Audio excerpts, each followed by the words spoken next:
What's up, world? I'm Cameron McKinney, and this is Pop Culture Spotlight, a podcast about the movie Spencer and passing. First, let's talk about the movie Spencer. Here's a quick synopsis. The film chronicles a 3-day time period during Christmas of 1991 where Princess Diana makes a life-altering decision to leave the royal family. This was one of my most highly anticipated films of the year. I have been stoked for this project ever since it was announced, because I knew that it would put Kristen Stewart on the map. She was going to be playing Princess Diana, and I was going to love it. And man, did I love almost everything about this movie. Not only does the film star Kristen Stewart as Princess Diana, but it also stars Sally Hawkins from The Shape of Water, Timothy Spall from The Party, and Sean Harris from The Green Knight. And the standout performance from Spencer no doubt goes to Kristen Stewart, who gives a career best turn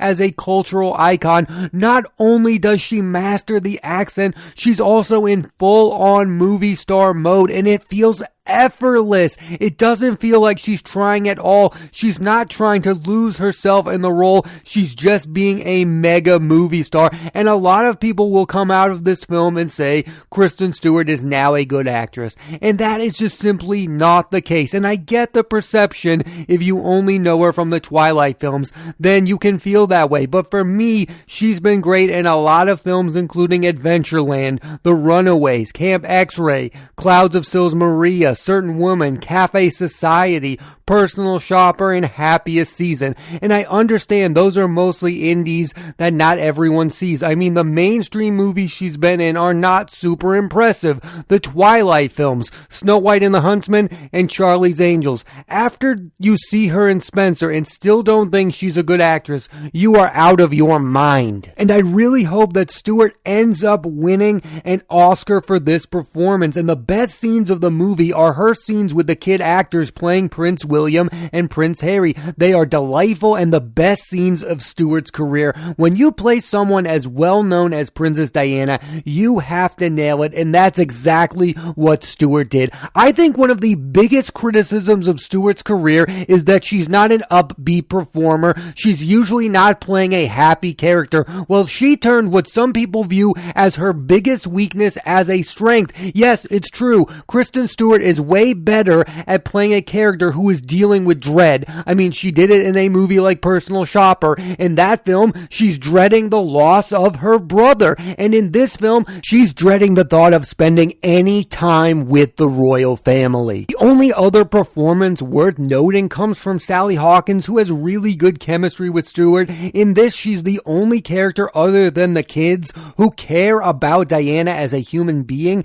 and not just as a figurehead. Their last scene together was great. There's also a scene when they're on the beach that's amazing. It's so unexpected. Sally Hawkins is so unexpectedly good in this movie. I wouldn't be mad if she gets a Best Supporting Actress nomination at the Oscars. Getting back to Stewart, this is not the first time that Kristen Stewart has played a well-known real-life figure. She did so previously in The Runaways as rock star Joan Jett and Seberg as new wave actress Jean Seberg, and all 3 times she's done so have been impressive. And with Spencer, it's on a grander scale and under the microscope because she's playing someone that so many people have feelings and opinions on in Princess Diana. But I think all 3 of these figures have a lot in common. They were all talked about by the media in a really weird way. All 3 of these women were ahead of their time. And all 3 were brilliantly true to themselves. They are who they wanted to be, not who others wanted them to be.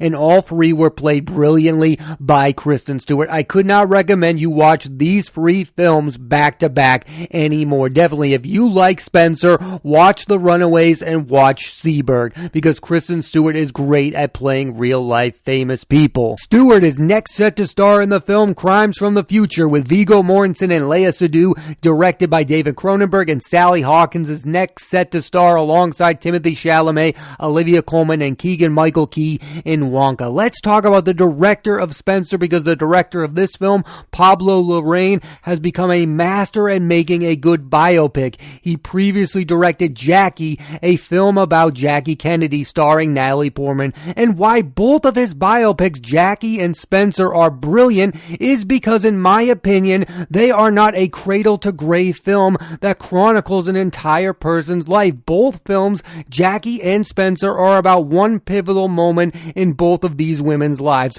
For Jackie, it's how Jackie dealt with life after her husband JFK was assassinated, and for Spencer, it focuses on the free days that Diana decides to leave the royal family. Very few biopics that try to tell a story of an entire person's life are good. I mean, I can think of a few. Malcolm X, the Spike Lee film with Denzel Washington, that's the very best I've ever seen, and it's very hard to do that, and I think one of the reasons that film works is because it's directed by Spike Lee and it's starring Denzel Washington. A lot of the times, if you tell a movie about an entire person's life, so much of the movie doesn't end up mattering. It just feels like you're watching the hits. Oh, I know that this scene's gonna come up because I know a lot about this person, so I can't wait to see this moment. I feel like a lot of people think that a biopic should be like an autobiography, and that's not the case. If you want to learn all the interesting facts about Princess Diana, there's plenty of books available. This is a story.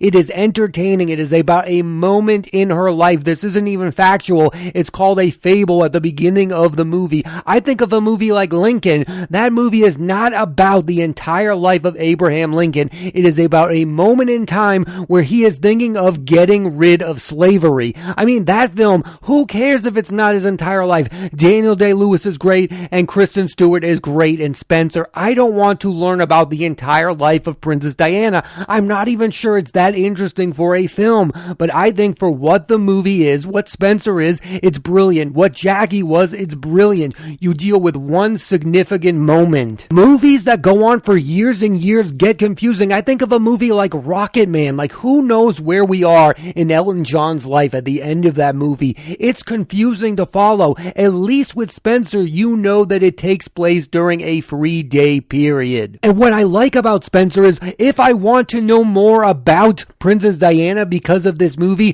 there is plenty of information to do so. Maybe I want to know if some of the things that happen in this movie are real. Maybe I want to know more about the details. This movie will get you interested in those details. They don't need to paint you the picture. It's already there. Also, nobody wants to see a movie about how somebody became famous. I find that subject matter to be quite dull. I know these people are talented. Maybe not in the case of the royals, but still, I don't need to know the origin story of someone. I like that this movie is about a free day period where she doesn't want to be royal. And one of my favorite biopics of all time is Walk the Line. That movie is not about how Johnny Cash is one of the best country music singers of all time. No, it's about him wanting to be with June Carter. It is about something. It's not about his life. It is about him falling in love for the first time in his life, and Spencer is about Princess Diana separating herself from the royal family. Another thing I loved about Spencer is how you can't tell where this movie is headed. It is unpredictable, and those are the kind of movies I love the most. I don't like when you watch a scene and you can go, oh, I can see where this is headed. You cannot tell where Spencer is headed. You cannot tell where it's ending. Again, I just think this needs to be said. If you're going in this movie to learn all about the facts of Diana's life, then you're in for a big disappointment. But what you do get is empathy for what she was going through and how the media treated her far worse than the other members of the royals. As a society, especially today, we are told that money, fame, and celebrity will solve all of our problems, but we can't fathom is that those things can become your biggest problem, and that's what happened to Diana. She was getting all of this attention. The problem is, it wasn't coming from the people she wanted it from the most. I'm really interested to see if Spencer is a big awards player outside of Stewart's performance. For me, director Pablo Larrain should receive a nomination for Best Director. Maybe Sally Hawkins can get there for a Best Supporting Actress nom. She has one great moment in particular that could get her there. And then I want this to get a Best Picture nomination. For me, it's one of the very best movies of the year, along with Pig, The Green Knight, and The Last Duel. I could not recommend this movie anymore. Definitely check out the movie Spencer. Now let's switch gears and talk about the movie Passing. Here's a quick synopsis. Set in 1920s New York, Irene reunites with a childhood friend, Claire, and soon realizes that even though both are mixed race, that Claire is passing off as white. This is a movie that I heard really good things about, and one of the reasons I desperately wanted to check this movie out is because who the stars of the movie are. Passing stars Tessa Thompson from Thor Ragnarok and Sorry to Bother You, Ruth Negga from Loving, Andre Holland from 42 and High Flying Bird, Bill Camp from The Queen's Gambit, and Alexander Skarsgård from Big Little Lies. And the standout performances come from Thompson, who everyone knows from Marvel movies and the 2 Creed films, but to me, she does her best work in smaller films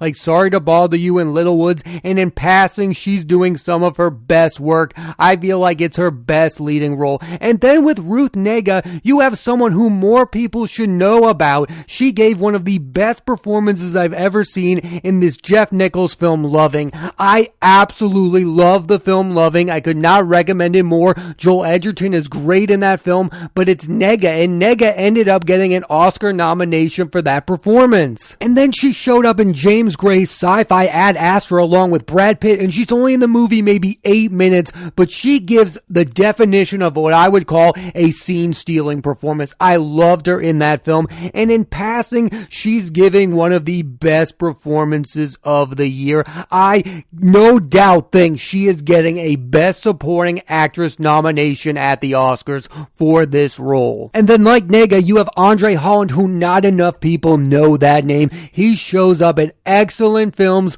like 42, Selma, and Moonlight, but the movie that I first noticed Andre Holland was 42. I saw that movie, everybody was talking about the late great Chadwick Boseman, and I loved him in that movie. I loved Harrison Ford in that movie, but Andre Holland blew me away. He plays like the lone black reporter covering Jackie Robinson. I love every minute of him on screen in the movie 42. And he was the lead of a very underrated sports film, High Flying Bird, directed by Steven Soderbergh. Zazie Beetz is in that movie. I love the film High Flying Bird, and I absolutely love Andre Holland, and he is really good in this movie.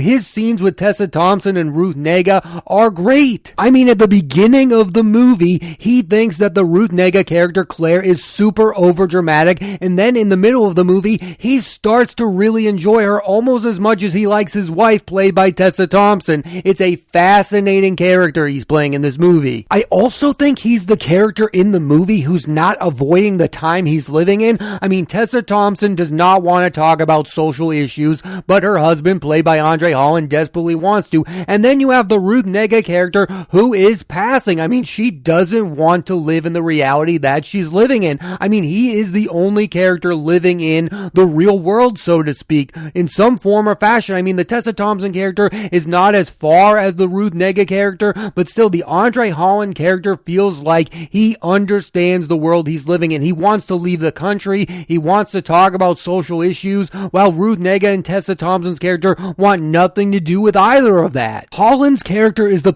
character who most wants to deal with his issues head on. It seems like Thompson wants to avoid the issues, and Ruth Negga definitely wants to avoid her issues. Tessa Thompson will next appear in Thor, Love and Thunder, and Creed 3, and Andre Holland's next role will be in Bones and All with Timothée Chalamet, Taylor Russell, Mark Rylance, and Michael Stuhlbarg. Passing is the directorial debut for Rebecca Hall, who is best known for acting in films like The Prestige, The Town, and Iron Man 3, and it's a great debut. The film has great performances, and it's about something that happened in the world that not a lot of people talk about. That's what I loved most about the movie. It was about a subject matter that I did not know a lot of. The history of African Americans passing off as white. And not only is it about that, but it's about the people who didn't pass and how they have to deal with it. The best line of the film comes from Tessa Thompson's character, who says, "We are all passing off as something." I have to say this, my biggest issue with the film is its ending. I have mixed feelings about the ending.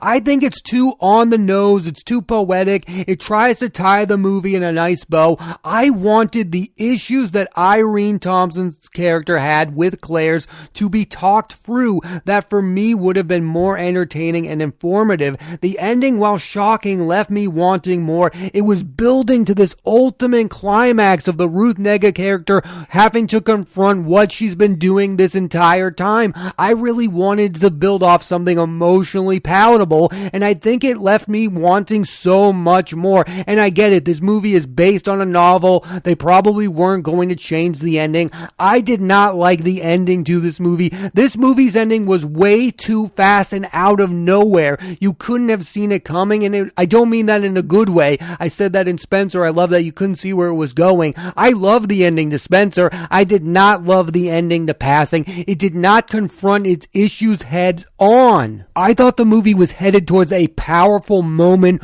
where these two characters played by Thompson and Negga were going to confront one another, and instead I got this open-ended ending that I didn't like at all. These performances in this movie deserved a better ending, and I feel like a lot of people are going to disagree with this thought. They're probably going to like the ending. The ending says something powerful, they'll say. I just didn't like it. It wasn't explained enough. It felt so rushed, by the way, where it happens. There's a pivotal moment that happened, and then you blink and you're like, well, did that really happen? I have no idea. And then it just ends. And some people will say that's powerful. I wanted more meaning in the moment. I wanted a more emotional, powerful moment from this movie's ending. I think the ending keeps it from being perfect. Passing was shot in black and white, which is perfect for what this movie is about. And I also think it's interesting to note that because this year, 2021, is a big year for black and white movies. Not only do you have Passing, you also have Belfast, a movie directed by Sir Kenneth Branagh that everyone is talking about, has the potential to be the best picture winner at the Oscars.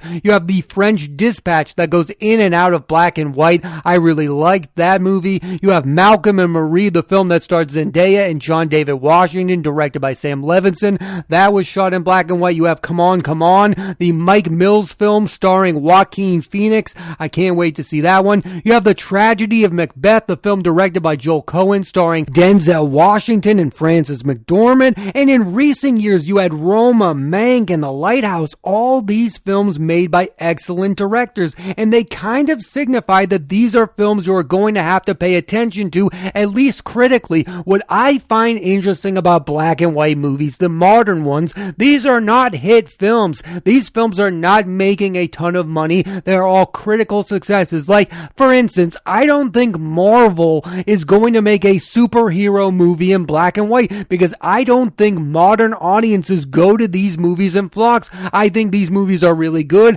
I think everyone likes these movies, but when people watch black and white films in modern day, they go, that was a nice experience. Now I want to see something in color. I don't think a modern hit is going to be shot in black and white. Again, all of these movies are all critical successes. The Lighthouse, Mank, Roma, we all talk about these movies. We all enjoy these movies. These movies have not been seen by that many people. Most of society are not seeing modern day black and white films. And I feel like the same fate might be there for Passing. This is a movie that's going to get a lot of critical attention. Ruth Negga is going to get nominated for an Oscar. I hope Tessa Thompson gets nominated for an Oscar. But this is not a movie that's going to be seen by millions upon millions of people the same way that hits are seen. So yeah, from a critical standpoint, black and white movies signify you're going to get a great film from usually an auteur filmmaker that's going to be meaningful and you're going to love the movie, but it's never going to be a hit film. And I kind of find that kind of sad. Like a movie like Frances Ha. I was watching Frances Ha the other day. It stars Greta Gerwig. It was directed by Noah Baumbach. A lot of movie lovers have seen that film, but not enough people have seen it. It's not a movie that the entire world has seen because partly it's in black and white. Again, black and white is a signifier of something significant artistically, but it's never going to produce a hit movie ever again. I don't think so. I don't think a Marvel movie is going to be shot in black and white. I don't think a Star Wars movie is going to be shot in black and white. I don't think a Fast and the Furious film is going to be shot in black and white. A Bond movie, remember they did the opening of Casino Royale in black and white. There's a reason why that entire film is not in black and white. It does not make hit movies in 2021. Now, it makes really great movies. It makes interesting movies, but not ones that you would deem a hit. And I really do hope they continue to make modern day black and white films. I usually end up enjoying them, and I really enjoyed Passing. I highly recommend you check it out. Thanks for listening to this edition of Pop Culture Spotlight. I'm Cameron McKinney, and there'll be a new episode of the podcast every Thursday on Apple Podcasts and Spotify. And this week, I put the spotlight on the movie Spencer and Passing. Next week, I'm putting the spotlight on the movies Tick, Tick, Boom, starring Andrew Garfield, and King Richard, starring Will Smith. So tune into that, and please rate, review, and subscribe.